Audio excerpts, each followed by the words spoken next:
আল্লাহু তুমি জাল্লে জালালু, শেষ করা তো যায় না গে তোমার গুণগান। আল্লাহু আল্লাহু তুমি জাল্লে জালালু, শেষ করা তো যায় না গে তোমার গুণগান। আল্লাহু আল্লাহু।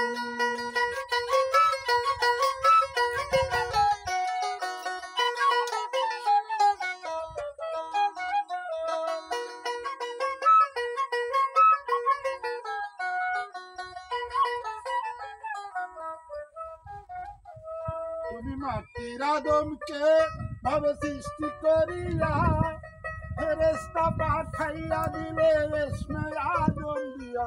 তুমি মাটির আদমকে এই সৃষ্টি করিলা, ফেরেশতা পাঠাইয়া দিলে ইসমে আদম দিয়া। জপদমেতে হরদম সেই ইসমে আদম,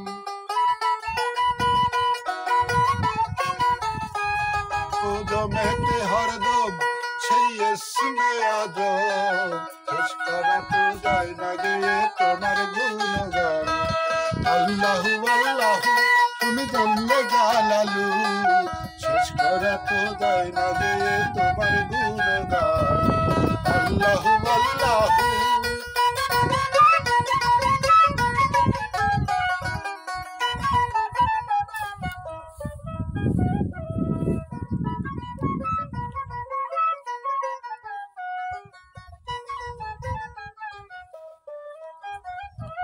তখন ইউনূস নবীকে খাইলো মাছেতে গিলিয়া, ফেরেশতা পাঠাইয়া দিলে উদ্ধারের লাগিয়া। যখন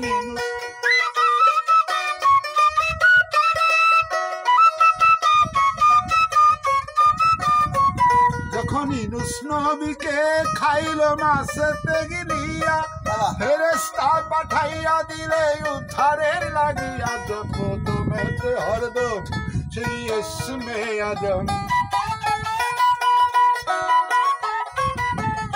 জপদমেতে হরদম সেই ইসমে আদম। মাফ করিলা ইউনূসের উদরে। আল্লাহু আল্লাহু তুমি জাল্লে জালালু, শেষ করা তো যায় না গে তোমার গুণগান। আল্লাহু আল্লাহু তুমি জাল্লে জালালু, শেষ করা তো যায় না গে তোমার গুণগান।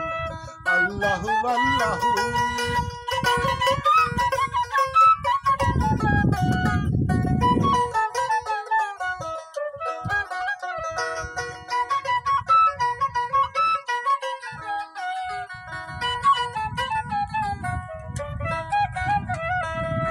আল্লাহু আল্লাহু।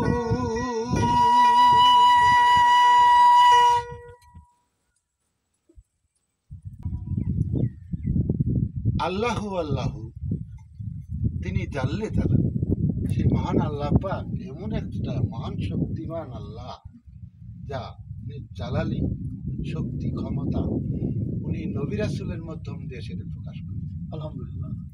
যেমন উনি আদমের থেকে শুরু করে, আদম ছিল একটা মাটির মূর্তি, এই আদম মাটির মূর্তির মধ্যে ওনার সেই জালালি রুহু দান করিলেন।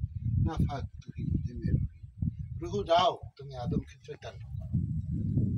আর সেই আদম যখন চৈতন্য হয়ে গেল, আদমের মধ্য থেকে এমন কিছু গুণাবলী প্রকাশ হইল যা মাওলার থেকে আমরা আশা করি, সেইগুলি আদম প্রকাশ করেছে। সুবহানাল্লাহ।